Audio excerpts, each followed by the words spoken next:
Berlin wasn't always the techno capital of the world. In fact, not long ago, it was broken. This was a city divided by concrete, politics, and fear. A city full of empty buildings, abandoned factories, and unanswered questions. And somehow, out of that chaos, one of the most influential music cultures on Earth was born. This is the story of how Berlin became techno's spiritual home, and why it could only have happened here. For decades, Berlin was cut in half. The wall didn't just divide a city, it divided identities, families, and futures.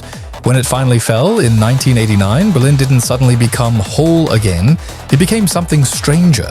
Buildings stood empty, laws were unclear, ownership didn't always matter, there was space. And in music, space is everything.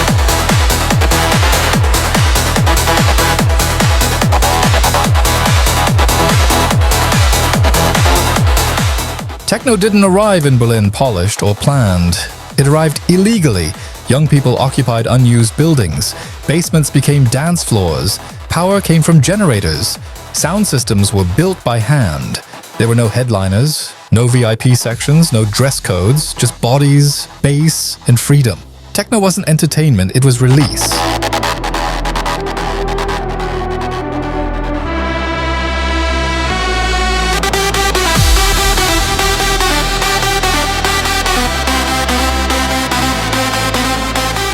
Berlin didn't want pop music, it wanted something harder, colder, relentless. Techno fit perfectly, repetitive rhythms, the lack of vocals erased language barriers. You didn't need to understand German or English, you just needed to feel. In a city rebuilding its identity, techno offered anonymity. No past, no future, only now.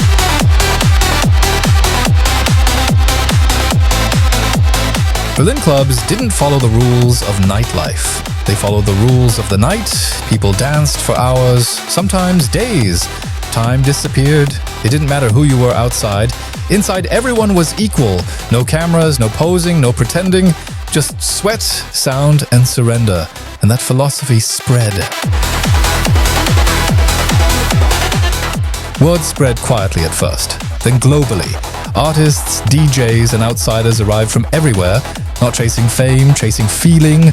Berlin became a pilgrimage, not because it was glamorous, but because it was honest. You didn't come to be seen, you came to disappear. But success always brings pressure. Rents rose, spaces closed, the underground became visible, and visibility changes culture. Some say Berlin techno is losing its soul, others say it's simply evolving. Maybe both are true? Berlin didn't invent techno, but it gave it a home. A place where music wasn't about charts or fame, but about freedom. And that idea still echoes. In basements, in warehouses, in cities trying to find their voice. Berlin became the techno capital of the world because it needed techno, and techno needed Berlin. Thanks for watching, and please remember to like and subscribe.